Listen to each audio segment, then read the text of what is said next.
Parler un petit peu de la convocation de Pau. Retour au 13 janvier où Emmanuel Macron a convoqué les 5 présidents du G5 Sahel pour le sommet de Pau.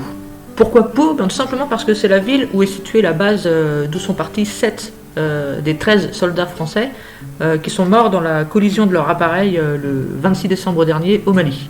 Au menu du jour, la question de l'avenir de la présence militaire française dans la région. Alors le 9 janvier, le Niger a encore été frappé par une attaque terroriste près de la frontière malienne. Il y aurait eu 89 soldats tués, donc c'est pas un petit attentat.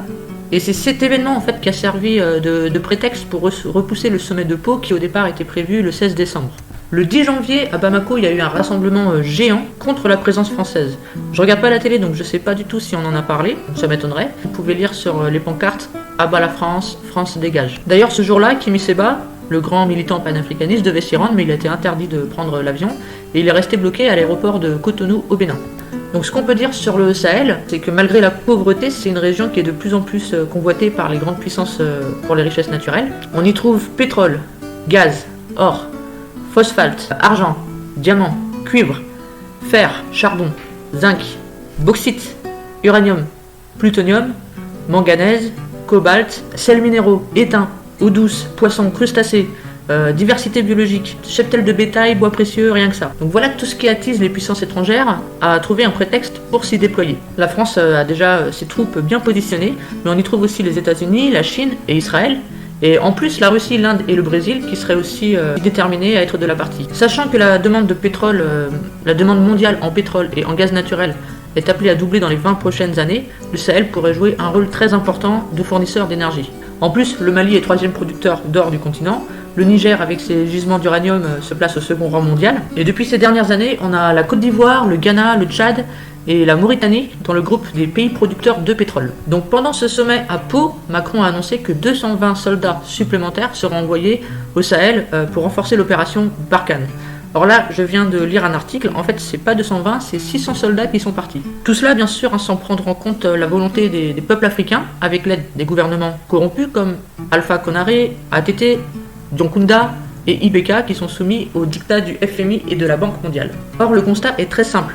Plus l'occupation militaire française perdure, plus les groupes de terroristes se répandent dans tout le Mali. Et tout cela depuis l'assassinat de Kadhafi. C'est l'assassinat de Kadhafi qui a infesté le Mali de terroristes. Et en plus de cette présence militaire massive, il est interdit à l'armée, la gendarmerie, la police, l'administration, les services publics de l'État du Mali, non seulement d'être présents à Kidal, où se trouvent les milices armées qu'on appelle les Touaregs, et dans plusieurs autres localités du Mali. J'ai l'impression qu'en fait les différents groupes terroristes, Al-Qaïda, AQMI, Mujao, Ansardine et Boko Haram, en fait ce sont les mêmes et ils font que changer de nom en se répandant du nord vers le sud.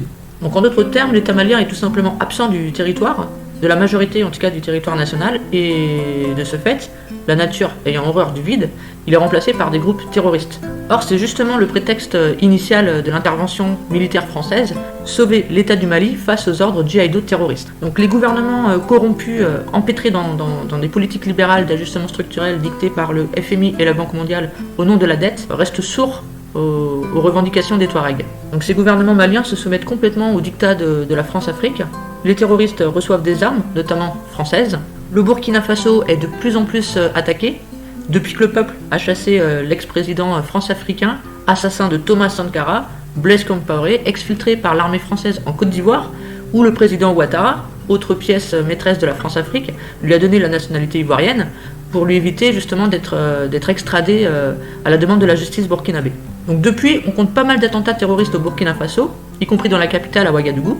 Donc tout ça, pour moi, ce sont des indices inquiétants des liaisons dangereuses entre la France-Afrique et le terrorisme. Par contre, on est bien loin de l'attitude du Nigeria et du Cameroun, qui eux, au contraire, ont éloigné la France impérialiste de leur combat contre le terrorisme quand ils se sont aperçus de la présence des éléments des forces occidentales, des forces spéciales occidentales, parmi les terroristes de Boko Haram. Et on peut aussi observer que là où l'impérialisme français déclare être là au Sahel pour très longtemps, le Nigeria et le Cameroun, qui se sont détachés de la France, ont liquidé l'essentiel de Boko Haram. Il est clair que la présence militaire française au Mali et dans tout le Sahel n'est pas la solution, mais c'est le problème. On est bien loin de l'illusion de la libération du Mali proclamée par Paris. Donc toutes les forces démocratiques, patriotiques, syndicales, associatives et politiques doivent vraiment revendiquer que la France dégage du Mali et du Sahel. Dans ces pays règne déjà la pauvreté, le chômage, le délabrement des services publics de l'école, de la santé, la famine, bref, tous ces fléaux qui font que la population est en quête permanente de quoi survivre. Et cette misère, en fait, elle est volontairement entretenue avec les plans d'ajustement structurel pour rembourser la dette, la dévaluation du franc CFA et l'achat des secteurs clés privatisés des économies nationales par les multinationales. Et à cela s'ajoute la corruption des gouvernants qui passent leur temps à ramasser les restes en milliards de francs CFA du pillage de l'impérialisme pour s'en mettre plein les poches avec leurs familles et leurs clans. On assiste à une mutation guerrière de la France-Afrique au fur et à mesure que l'impérialisme français perd du terrain sur le plan économique, au fur et à mesure que Total, Areva, Bouygues, Bolloré, Orange, BNP, Société Générale, etc. perdent des parts de marché face aux nouveaux investisseurs chinois, indiens, russes, etc. La guerre contre le terrorisme, en vérité, c'est qu'un prétexte pour préserver les intérêts des grands groupes capitalistes français, assurer leur profit maximum et renverser les gouvernements africains qui cherchent à échapper en tout cas à la domination française. À chaque opération militaire, l'impérialisme français aime bien donner des noms. C'est très intéressant d'ailleurs de regarder ces noms. Par exemple, au Rwanda, c'est l'opération turquoise. En gros, on utilise un bijou humanitaire pour couvrir l'opération. En Côte d'Ivoire, c'est l'opération licorne, un animal capable d'éventrer un éléphant dans la mythologie, ce qui a permis de capturer Laurent Gbagbo. Harmattan en Libye, c'est un vent très chaud et sec chargé de poussière de sable qui souffle du Sahara vers le Sahel et même la savane. Opération Serval au Mali, c'est un animal qui pisse pour délimiter son territoire. Opération Sangari en Centrafrique, c'est un papillon qui brûle la peau et donc donne des démangeaisons. Opération Barkhane tout le long du Sahel-Sahara, ce sont des dunes qui se déplacent dans le désert au gré des vents et donc qui permet à l'armée française de se déplacer tout le long du Sahel-Sahara. Remarquez que ce qui se passe au Mali, c'est ce qui s'est passé en Côte d'Ivoire, c'est ce qui s'est passé au Rwanda et c'est ce qui peut se passer dans toute l'Afrique. D'ailleurs sur les réseaux sociaux, je suis tombé sur des paroles du président russe, Poutine, qui m'ont semblé plutôt vraies malheureusement. Quand un Africain devient riche, ses comptes bancaires sont en Suisse, il se soigne en France, il investit en Allemagne, il achète à Dubaï, il consomme chinois, il prie à Rome ou à la Mecque, ses enfants étudient en Europe, ses tourismes s'effectuent au Canada, USA, France, s'il meurt, il veut être enterré en Afrique, au pays natal. L'Afrique n'est qu'un cimetière pour l'Africain. Comment développer un cimetière? Parole de Poutine. Alors c'est vrai que quand on a des gouvernants empêtrés dans la servitude, ils n'ont d'Africain que le lieu africain de leur inhumation. Tant qu'ils sont vivants, ce qu'on appelle les néocoloniaux libéraux locaux servent leurs maîtres étrangers au détriment des intérêts des peuples d'Afrique. Ce que voudraient les peuples du Mali et de tout le Sahel, c'est le départ des troupes étrangères et ils aimeraient bâtir une alliance militaire entre les États africains pour se débarrasser du terrorisme. Et pour les peuples africains, ce sommet, que certains appellent aussi la convocation de Pau, est ressenti comme une vraie arrogance. Les Français vont pleurer 13 morts en opération, mais il ne faut pas oublier que localement, les populations sahéliennes pleurent des centaines de morts de civils et militaires. Et aussi, c'est très maladroit d'aller rappeler aux Sahéliens, en convoquant leurs chefs d'État, que nous perdons des soldats pour eux. Donc, convoquer des chefs d'État africains, pays indépendants, pour venir à Pau, c'est se moquer du monde. C'est donner l'image d'une France arrogante. Il faut quand même rappeler qu'à la base, le G5 c'est une initiative africaine, et par son comportement, la France donne l'impression de se l'approprier. On n'imagine pas comment c'est mal ressenti en Afrique d'organiser des réunions de ce genre à Paris. Et c'est la même chose pour le franc CFA. C'est pas à nous, la France, d'annoncer la fin du franc CFA. Au nom de qui? Au nom de quoi? On est qui, nous? L'Afrique appartient à la France? Vous trouvez ça normal? C'est pas à la France de faire des déclarations de ce genre. Ça concerne uniquement les Africains. C'est quelle image qu'on renvoie à l'étranger en tant que Français? Ça fait honte.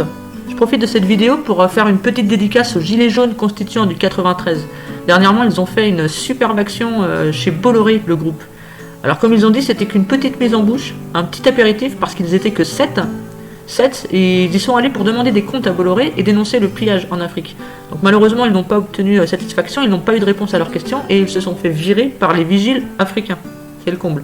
Donc s'il y a des résistants, des panafricains sur Paris qui me regardent, je leur demande de prendre contact avec les Gilets jaunes constituants du 93. Voilà, je vous invite à prendre contact avec eux parce qu'il y a des actions qui sont en prévision et là, ils auront besoin de beaucoup de monde. Parce que c'est ensemble qu'on va gagner le combat. C'est pas les panafricains d'un côté et c'est pas les Gilets jaunes de l'autre. On a les mêmes ennemis. C'est l'oligarchie financière. C'est pas Macron, c'est pas Ouattara. Eux, ce sont que des marionnettes. Ils dirigent même pas, ils ne gouvernent même pas parce qu'ils ne sont pas légitimes. Macron, il vient de la banque Rothschild. Ouattara, il vient du FMI. Donc tout est dit. Merci beaucoup.